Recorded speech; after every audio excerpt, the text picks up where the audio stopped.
Seguimos en vivo en este Energy Summit y acá me acompañan Daniel Dreisen, director de Aleph Energy, y también Daniel Montamat, que es exsecretario de Energía de la Nación. Bueno, Daniel también pasó como secretario de Planeamiento Energético. Me interesa conversar con ambos sobre la coyuntura energética y económica argentina, porque los dos tienen muchísimo roce hoy con el sector privado. Bueno, vos desde tu consultora, vos desde tu estudio, pero además pasaron por el sector público, entonces tienen ese doble mirada que me interesa escuchar.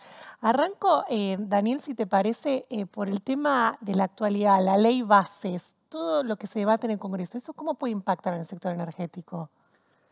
Yo creo que va a impactar positivamente. Hay capítulos importantes de la ley base, el energético y el RIGI, que tocan indirectamente el sector energético. Estamos hablando de 125 artículos. Pero yo te diría ciertas ideas que definen rumbo para la energía y que son importantes. Primero, ahí se reforma el objetivo del sector hidrocarburos de proveer autoabastecimiento al mercado interno. Y se lo reformula con otro objetivo: maximización de la renta petrolera, claro, o hidrocarburífera. Ahí está la duda de qué no va a haber para el mercado interno, viste que está esa contrapregunta. No tiene que existir esa duda porque el objetivo de autoabastecimiento es político y nos ha llevado a una serie de intervenciones en los precios, una serie de barriles criollos que tienen que desaparecer. El negocio del petróleo y del gas es un negocio de apropiación y distribución de renta petrolera. Y en la renta petrolera hay intereses convergentes entre el que hace la inversión y la provincia y el Estado Nacional, que se apropian parte de esa renta a través de regalías, ingresos brutos, impuestos a las ganancias. Maximizar renta requiere, para que esto funcione, internacionalización del mercado de crudo y derivados, con señales de precios que reflejen paridades de importación y exportación. ¿Está bien o está mal esto? Está perfecto, está bien, tenemos que ir ahí. A precio internacional. A precios de referencia internacionales, para maximizar la renta. Y si esos precios internacionales bajan mucho y hay ciertos proyectos que quedan en los márgenes y no se llevan adelante, bueno, ocasionalmente podemos tener que importar, pero en el mientras tanto tenemos un gran potencial para desarrollar y el objetivo de maximización de renta también es convergente con la necesidad de Argentina de transformarse en un exportador de petróleo, derivados y aunque otras energías. Así que eso está bien. Está bien también la fusión de los entes reguladores de gas y electricidad. Los mercados eléctricos y gasíferos son cada vez más convergentes. Aparte hay que reinstitucionalizar este sector. El populismo le ha hecho mucho daño. Con una ley de emergencia volteó toda la estabilidad que tenían los entes reguladores, los intervino. Entonces tenemos que ir a un ente fusionado. Otra cosa que es importante, que está en la ley bases, es el tema del RIGI, proyecto de incentivos para grandes inversiones. Ahí lo que yo rescato esencialmente, en un país normal, muy probablemente no hubiera hecho falta un régimen para grandes inversiones. Pero venimos a un país devastado institucional, económica y socialmente por el populismo.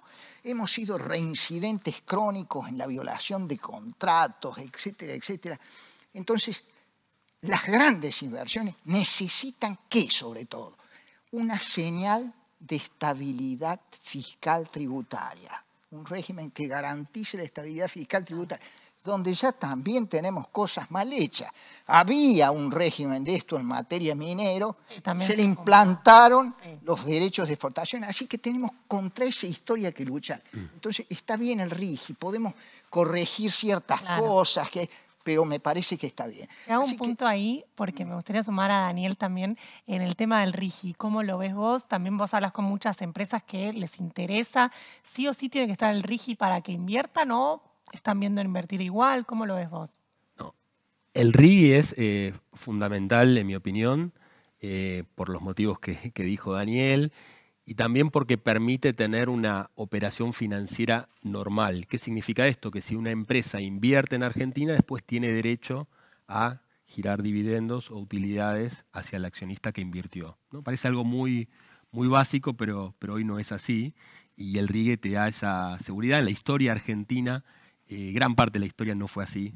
Un poco la historia nos condena en ese sentido, con lo cual eso es muy importante. Si con eso alcanza para que vengan las inversiones, depende de qué inversiones. Yo creo que es una condición necesaria, pero no suficiente. Claro, no es que sale el RIGI No es que el y mañana lluvia de inversiones. No. Pero sí es necesaria. O sea, por ejemplo, se está hablando mucho del proyecto de GNL, ¿no? O sea, un proyecto así obviamente necesita esa estabilidad y esas condiciones, pero porque salga la ley al día siguiente va a ocurrir, no.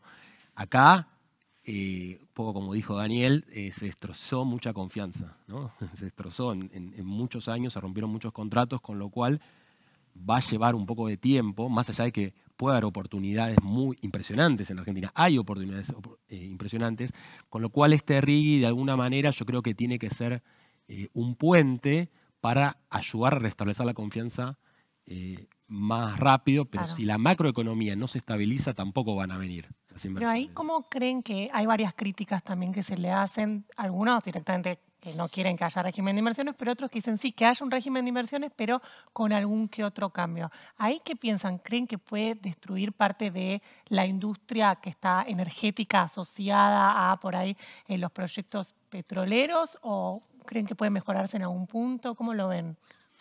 Yo creo que hay algunos que les hubiera gustado que se focalice más en grandes inversiones relacionadas a la potencialidad exportadora que tiene el país. Porque el país tiene que cambiar esta estrategia de sustitución de importaciones que ha derivado en este capitalismo de amigos y en este pobrismo distributivo.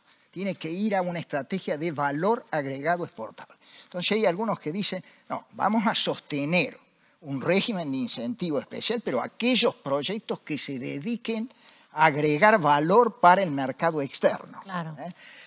Bueno, eso es interesante. A lo mejor el proyecto original venía más orientado a eso y ha sido cambiado porque algunos dicen, no, pero si hay otras grandes inversiones que están direccionadas al mercado interno, también es discutible el tema. Yo creo que en un país normal la estabilidad tributaria no se discute. En un país normal no se habla de cepos cambiarios. En un país normal, el que entierra dólares puede sacar dólares y disponer de esos dólares para pagar dividendos, para comprar importaciones. Pero no venimos de un país normal y esto es lo que nos cuesta asumir. Venimos en una Argentina, vuelvo a insistir, devastada por el populismo energético y por el populismo institucional y por el populismo económico. Entonces, todas estas leyes tienden a recrear un margen de confianza en el largo plazo. Porque otra de las cosas a las que nos ha hecho esclavos esta devastación populista es el cortísimo plazo. Cortísimo plazo no va a haber inversiones ni para vaca muerta ni para otros sectores. Entonces, tenemos que entender que se le pueden hacer ciertas correcciones al RIGI. A lo mejor el proyecto original venía mejor, hay transacciones en esto, pero hace falta un régimen para las grandes inversiones. Daniel, ¿cómo lo ves? Sí, coincido en líneas generales. Por ahí algunos detalles se pueden mejorar, pero la verdad que es tan importante y tan grande el efecto que puede haber. Acá es importante, parece destacar que al ser para proyectos grandes de más de 200 millones de dólares, es plata que probablemente si no, no vendría. Entonces, hay que darle un empujón de alguna manera para que esas inversiones vengan. Claro. Uno dice, bueno, pero le estamos dando demasiados beneficios fiscales o ese tipo de discusión. Si no vienen, te quedas con cero, con lo cual, aunque vos decís, bueno, por ahí poder dar más porcentaje de cero, ¿no? Sigue siendo cero. Entonces, me parece que está bien. Y también hay que tener en cuenta que es ciertos beneficios que se van a dar por un periodo de tiempo, ¿sí? Entonces, no es que para siempre va a ser así. Entonces, me parece que es importante destacar eso. Y después, bueno, sí, abre un poco la economía a la competencia internacional, como dijo él, y me parece que en ese sentido, para lograr más eficiencia y poder bajar los costos, también es importante Claro. esa parte. Ahí mi duda es, pensando solamente en Vaca Muerta, me pasaban el dato de que el año pasado hubo algo así como 10.000 millones de dólares de inversiones, este año podría ser un dato similar, y uno dice, si está habiendo inversiones, ¿esto qué sería para que haya más todavía? ¿Quieres que te responda? Sí. Bueno, pero es que necesitamos desarrollar todo el potencial de Vaca Muerta. El país está produciendo 650.000 barriles día promedio año de petróleo. Sí. En Vaca Muerta existen planes para que esto llegue a 1 millón y para que el país esté produciendo 1.300.000, 1.500.000 barriles. La producción de gas de 134 millones de metros cúbicos día, con gas asociado a los barriles de petróleo y otros desarrollos, podría incrementarse en unos 100 millones de metros cúbicos día. Para eso hace falta muchísima más inversión de la que se está haciendo. ¿Cuánto? Y bueno, se está haciendo 6, 7 mil millones en Vaca Muerta y el resto de las cuencas argentinas. Yo creo que tendremos que pasar 12, 15 mil millones de dólares para desarrollar esto. Y estamos hablando del upstream. Después viene toda la logística. Si se lleva adelante este proyecto exportador de GNL en escala, en módulos, hasta llegar a posiblemente con 4 trenes 70 millones de metros cúbicos día, bueno, ahí tenemos una inversión de 16.000, 17.000 millones de dólares. Toda esta inversión no está. Y sin esta inversión todo esto queda en potencia. Claro. No se va a desarrollar. Por eso, la Argentina tiene que entender que tiene recursos que hay que desarrollar, infraestructura que hay que hacer, y que si no tenemos un país normal, ¿normal qué es? Sin cepos, con el riesgo país de nuestros vecinos, con estabilidad macroeconómica perdurable y con una estrategia sectorial de largo plazo, las inversiones estas van a seguir siendo palabra, palabra, palabra. Claro. Nos pasa otro tema también de coyuntura y quiero aprovecharlos de que también estuvieron en el sector público, de noticias que vemos como, por ejemplo, que posponen subas de tarifas o que Camesa tiene una deuda con generadoras que propone pagarlas con un bono. ¿Cómo se ve eso ustedes hoy desde el sector privado, pero que pasaron por el sector público? ¿Cómo ven esas medidas? Sí. Antes de eso, quiero completar una cosita más de la pregunta anterior. Me parece importante destacar, o sea, vos decís, hubo 10.000 millones de dólares de inversión en hidrocarburos. Es importante destacar que esa inversión es en el upstream, que es hacer pozos, principalmente, eso es en los yacimientos, ¿no? Y esa es inversión que en los últimos años había sido por ahí un poco menos, pero estaba entre 5 y 10.000 millones en los últimos años.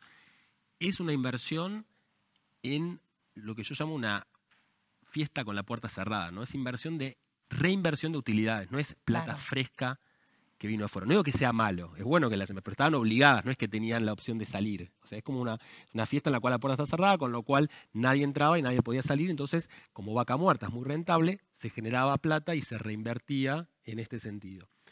Acá el proyecto es abrir un poco más para que además de eso venga nueva plata fresca de inversiones de afuera. Eso primero. Y segundo, me parece importante destacar que falta todo el midstream, que son todos los caños y plantas para poder monetizar y transportar toda esta energía. Claro. Sin eso no vas a poder aumentar las otras inversiones. Y esas son inversiones mucho más difíciles. ¿Por qué son mucho más difíciles? Eso no está hoy, o sea, falta un montón. No, eso es bajísimo, ¿sí? O sea, es muy bajo lo que se invirtió y todo lo está pagando el Estado hasta ahora. Todas las inversiones que se hicieron de los gasoductos. Salvo por ahí los oleoductos porque el petróleo es más fácil. Lo llevas a un puerto y lo exportás y todo el incremental es para exportación. Pero hay un montón de inversiones, lo que se llama el midstream y el downstream, que es para transportar, procesar y finalmente poder monetizar esta energía, que es mucho más difícil. ¿Por qué? Porque vos decís, yo hago un pozo en Vaca Muerta, hago un pozo, son inversiones muy rentables, ¿se entiende? Entonces es lógico que para un empresario hacerlas. Las otras inversiones, vos estás hundiendo plata bajo la tierra durante varios años, que dependés de regulaciones, dependés de recuperarla en 5 o 10 años o más, ¿sí? Muchas inversiones muy distintas, es una inversión muy distinta en tipo, claro. Con lo cual es más difícil lograrla, y por eso también sería... para que el sector privado lo haga, todo lo que es transporte, por ejemplo. Sí, en otros países sí, hay un montón de transporte, planta de procesamiento, agregar valor a los mismos recursos, por ahí a lo que es petroquímica, agregar, o sea, no solo exportar, sino agregar valor, llegar a Brasil con el gas. O sea, hay un montón de opciones, Chile, bueno, además de lo LNG, ¿no? Hay un montón de valor en estas inversiones que son más intensivas todavía que un pozo petrolero y de más largo plazo, que no están ocurriendo. Y también hay un tema de velocidad, no solo de cantidad, ¿no? Si uno ve en Estados Unidos cómo se desarrolló el no convencional, y Argentina, lo comparo con Estados Unidos porque está el potencial. Es increíble, pero está la vaca muerta y es impresionante. Entonces, es un tema de velocidad. Si seguimos así, bueno, podemos seguir invirtiendo 10.000 millones de dólares por año, pero o sea, Estados Unidos pasó de ser el principal importador de gas y petróleo a ser el principal exportador del mundo. Claro. En 10 años. ¿Y hoy dónde están los principales cuellos de botella para que esto ¿por qué no somos Estados Unidos en algún momento? Bueno, falta. Yo siempre muestro una pirámide que dice, bueno, ¿qué necesitas para que haya un gran desarrollo energético, ¿no? Entonces, hay variables que son más coyunturales, que son del momento, como el precio, y otras que son más estructurales, como dicen los economistas, ¿no? De alguna manera, lo estructural podría decir, bueno, si no tenés el recurso bajo la tierra o no tenés la productividad, es imposible, nunca lo vas a poder hacer. Está, por suerte está. Y no solo está el recurso hidrocarburífero, sino que están los vientos, está el litio, está el cobre. O sea, hay una cantidad de condiciones de base que son impresionantes para la Argentina. Entonces, eso está. El precio hoy está también internacional y hasta local con lo que hizo este nuevo gobierno, con lo cual lo más coyuntural y lo más estructural está. Después tenés en el medio, en mi opinión, tres cosas. Una que es bastante coyuntural es que se puede importar, porque si no se puede importar tecnología, es imposible crecer, es lo que pasó en los últimos años. O sea, estamos medio, como dicen los argentinos, atándolo con alambre, ¿no? Como decimos a veces, porque estamos con tecnología vieja, muchas veces, tratando de seguir y sin poder importar. Eso está mejorando bastante. Y después tenés el transporte, lo que decía antes, estas inversiones de midstream, que mejoró mucho en petróleo, por motivos obvios, porque es más fácil, ¿no? El petróleo que el gas. Y después esto que hablábamos antes, que es, uno podría hablar de estabilidad macroeconómica, para mí es hasta más pragmático, es poder invertir y poder obtener tu beneficio. De alguna manera, ¿sí se entiende eso de tener libre flujo de divisas para nuevas inversiones, que lo tienen países mucho más subdesarrollados que Argentina y que reciben inversiones? ¿Sí? Con lo cual, en mi opinión, eso es lo principal, eso lo pongo de alguna manera en rojo, está muy vinculado obviamente con la cuestión macroeconómica. ¿Sí? ¿Vos, Daniel, es que vaya a los impagos, eso que quedó sin contestar. Sí, dale. ¿No? Mira, ¿cómo sería el tema de los impagos y sería la coyuntura, las noticias, congelamiento tarifario de nuevo, sí. ¿no? ¿Cómo lo ves? Me parece que es importante como señal de mediano y largo plazo. Hay que entender esto. En un país normal, eso se trataría de una anomalía jurídica e institucional que debería haber tenido respuesta en términos de seguridad jurídica por una acción colectiva, una reacción jurisdiccional, para hacer cumplir los derechos contractuales que están en juego. Es un país normal. Pero vuelvo a insistir, en la Argentina tenemos que asumir de una vez por todas que no estamos en un país normal. Esta devastación económica e institucional obliga a las autoridades que se hacen cargo a establecer prioridades. Y todavía, incluso muchos colegas míos no terminan de entender que la prioridad que hay alineado expectativas en este gobierno es la prioridad de decir, voy a bajar sistemáticamente la inflación y asociar esa prioridad al tema de voy al equilibrio o, si es posible, superávit financiero en las cuentas fiscales. Y la gente, sin terminar de entender, asocia esto y dice, está bajando la inflación y bueno, y hay superávit o equilibrio financiero. Entonces, hay efectos colaterales para lograr esos equilibrios financieros. Los efectos colaterales, esta deuda acumulada, 1.200 millones de dólares, que le han dicho a aquellos que la tenían, muchachos, no se puede pagar por el equilibrio financiero. Se la vamos a traducir en un bono que lo vamos a remunerar en ciertos años, es un daño colateral. Claro. En función de este objetivo prioritario. Entonces, no hay que justificar, pero hay que entenderlo. Segundo, el tema de las tarifas. Ya había sido explicitado un mecanismo de ajuste tarifario para el gas y la electricidad, las han parado. Bueno, esto de parar los reajustes tarifarios, ¿es compatible o no es compatible con el objetivo del equilibrio financiero? Y es medio incompatible, porque la contracara de no actualizar las tarifas es más subsidios. Claro, son los subsidios. Son subsidios. Por eso, yo creo que hay otros objetivos en esto que también hay que asumir en términos del país anormal. Primer objetivo, el próximo índice de inflación. Porque estos aumentos pegan de una vez, pero pegan en el índice. Mayo ya está confirmado que se pospuso. Y que mayo les va a dar por debajo de abril. Entre otras cosas, porque se ha pospuesto esto. Pero segundo, yo creo que ahí hay también un tema de una señal, sobre todo a la clase media, que ha venido padeciendo estos aumentos sin recomposición de ingresos. Y hay un tercer tema. Las recomposiciones estas tarifarias se hicieron teniendo en cuenta la segmentación tarifaria heredada antes, donde había ingresos altos, ingresos medios, tarifa social. Yo creo que hay que terminar con esa segmentación. Hay que ir a tarifas de gas y electricidad que recuperen costos económicos, que la paguen todo el mundo, menos aquellos protegidos por una tarifa social, que está bien, tiene que ser rediseñada en función de una canasta energética básica.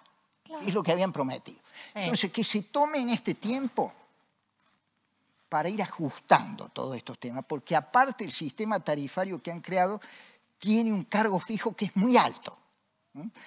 Todo esto tiene que ser rediseñado. Vienen las reestructuraciones tarifarias integrales, de las cuales ya hablaron, 5 años. Todo esto tiene que ser revisado. Pero para entender esto, ¿cuáles son los motivos? ¿Lo ves como algo entendible? Yo lo veo entendible en un país anormal. En un país... Como conclusión. ¿Y vos, Daniel, cómo ves estos dos temas? No, para agregar un poco a lo que dijo Daniel, yo creo que el sector energético muchas veces ha colaborado o ha ayudado a la economía en situaciones así delicadas desde el punto de vista económico. Con lo cual, mi sensación acá es que hubo algo más de formas. ¿Sí? Yo creo que si de alguna manera esto hubiera sido más hablado, consensuado, negociado, no habría habido ningún problema, porque el sector energético muchas veces ha, de alguna manera, colaborado en buen sentido por un bien mayor, ¿no? Como dice él. Así que eso respecto de la deuda esta. Y respecto de las tarifas, sí, coincido que no es muy buena señal que se haya frenado. Puede haber otros motivos, pero bueno, todavía hay un problema, porque acordémonos que la deuda esta en parte se generó por los subsidios, con lo cual si vos no ajustás las tarifas, se generan más como subsidios. Que la rueda sigue girando y se va acelerando. Entonces, claro, no sé, habría que medirlo bien, habría que tener cuidado, sí. Claro, bueno, nos quedan unos minutos, los paso también a tema precios internacionales. Hoy entonces estamos bien, no sé, combustibles, petróleo, ¿eso cómo está funcionando? Todavía en petróleo y combustible estamos por debajo de los precios. Por debajo de los precios internacionales. No estamos tomando las referencias internacionales. Pero, digamos, de los precios de la canasta energética son los más acomodados. Acordémonos que para hacer las comparaciones internacionales tenemos que tener en cuenta el tipo de cambio. Hubo una gran devaluación en la Argentina cuando inició esta gestión. Eso desacomodó totalmente los precios de las referencias internacionales, tanto del petróleo como de los combustibles. Por eso hubo aumentos significativos, eso se ha restablecido. Después vienen los precios del gas y de electricidad, donde el sector subsidiado todavía tiene subsidios importantes, el sector menos subsidiado, que es el de altos ingresos, en los precios tanto eléctricos mayoristas como del gas mayorista, viene pagando una participación que va aumentando, pero digamos, los más subsidiados están pagando del precio del gas mayorista no hablo de las tarifas de transporte Sí, y sí. distribución, y del precio de la electricidad mayorista, solo entre el 8 y el 10% del costo. Claro. Todavía ahí hay significativa subsidios. Y por supuesto, tanto en gas como electricidad, si nos manejamos con las referencias internacionales, acá no estamos hablando de commodities internacionalizados. Tenemos que hacer esa salvedad. En petróleo y en derivados estamos hablando de commodities internacionales que tienen precios de referencia internacional. Aquí nos tenemos que manejar con valores regionales. Estamos todavía por debajo de los valores de la región. Es decir, pero Argentina, si desarrolla todo este potencial a partir de un gas natural, Claro. entre 2 y 3 dólares, el millón de BTU en cabeza de pozo, puede tener energía eléctrica abundante y a precios muy competitivos. Claro. Ahora, algunos te plantean, ¿y por qué si el petróleo está acá en vaca muerta, porque hay que pagarlo a precio internacional? En otros países petroleros, el precio es el internacional. ¿Qué pasa ahí? ¿Qué tienen estudiado? Bueno, depende. Hay distintos casos en los países. El tema es que las inversiones en petróleo de alguna manera compiten entre todos los países. Claro. O sea, son inversiones de empresas internacionales, con lo cual cuando toman esas decisiones, obviamente en un país que tiene el precio controlado corre con muchas desventajas frente a otros que tienen un precio internacional como un commodity. Y si vos querés controlar el precio, eso ya lo vivimos. O sea, cuando vos controlás el precio tremendamente, yo me acuerdo de la época que en Argentina el precio estaba a 40 dólares el barril y en el mundo estaba a 140. ¿Qué pasó en esa época? Por ejemplo, Brasil con ese precio hizo el presal, que fue esos pozos profundísimos del mar y descubrió un montón de petróleo y ahora es un exportador impresionante de petróleo. Estados Unidos con esos precios empezó a hacer el shale. Claro. Las oportunidades, y Argentina se retrasó mucho en eso, ¿no? Que hoy en Argentina hablamos de récords, pero estamos en los niveles del 98 a nivel producción. Por debajo. Debajo. Debajo. En Argentina 98 produjo estamos 850.000 barriles. 850.000 barriles, Claro. estamos en 650.000. Y una cosita más sobre los precios internacionales. Mira, cuando uno se quiere manejar con referencias internas, barriles criollos por debajo de las referencias internacionales, nos pasa lo que nos pasó. Ignoramos, le cerramos la puerta a los precios internacionales, se nos meten por la ventana cuando tenemos que importar. Esto es lo que ha pasado en el país. Claro. Y Daniel, vos también, ya para ir cerrando, hablamos mucho por ahí de hidrocarburos. Vos también tenés estudiado que hay un montón de oportunidades energéticas en Argentina, así como grandes títulos, ¿qué dirías? Y si vos ves el mapa, ¿no?, argentino de energía, empezando por hidrocarburos, obviamente, además de Vaca Muerta, es impresionante lo que está pasando. Vos tenés las cuencas convencionales que todavía tienen potencial bastante más en petróleo que en gas. Palermo Aike, que se está explorando y podría ser una Vaca Muerta más chica, pero podría ser. Y ahora, bueno, que estuvo hablando antes la persona de YPF, Fernanda, el offshore. Claro. Con lo cual, y eso este año ya se va a saber Palermo Aike y el offshore, ¿no? O sea, por lo menos unos pasos de exploración, con lo cual eso es impresionante, además de que hay cuencas en toda la geografía argentina. Eso desde el punto de vista del petróleo. Después tenemos obviamente en el norte todo lo que es sol, impresionante, muy buenos niveles de sol, que podrá dar un montón de inversiones en ese sentido. Y desde Buenos Aires hacia el sur tenemos vientos también impresionantes, no solo la velocidad, sino la constancia. O sea, tenemos, viste, vos vas a un lugar en el sur donde hay viento y no para de soplar. Eso que uno lo siente no es tan común en el mundo. Sí puede estar a buenas velocidades, pero no que el viento sople 50-60% del tiempo. ¿Sí? Entonces, esa energía renovable te permite, o sea, además de tener una matriz limpia, uno tiene oportunidades de exportar esa transición energética. ¿Cómo? Uno es el hidrógeno, que se está hablando mucho, que es transformar esa energía renovable en un producto químico como el hidrógeno y poder exportarlo. Y eso Argentina no solo tiene el viento en el sur, sino que tiene el mar cerca, ¿no? El viento cerca del mar y tierra vacía. O sea, es impresionante desde ese punto de vista, por eso muchos están viendo el hidrógeno. Y después tenemos en el norte el litio, que de alguna manera, ¿cuál es el problema de la energía renovable? Como dije antes, es intermitente, no se puede acumular. Entonces, ¿qué hace el litio? Es parte fundamental de la batería ahora, ¿no? Entonces, una batería lo que te permite es acumular energía. Entonces, de alguna manera, esa combinación, ¿no? que nosotros tenemos podría permitirnos, obviamente, y ya hay un montón de proyectos, ¿no? ya está un montón de proyectos en construcción que van a permitir aumentar la producción de carbonato de litio y también aumentar las exportaciones que permiten mejorar la balanza comercial. Tenemos todo. Bueno, ¿algo para cerrar también, Daniel, de tu parte? No, yo creo que Argentina tiene que entrar a mirar el futuro, tiene que reconciliarse con el futuro. Hemos tenido un país entrampado en el corto plazo y todas estas inversiones de las cuales hemos estado hablando son inversiones que necesitan una proyección en reglas, señales de precio, alternancia republicana en el poder que reivindique el largo plazo. Perfecto. Daniel Montamat, Daniel Dreisen, muchas gracias a ambos. Muchas gracias por la invitación. Gracias.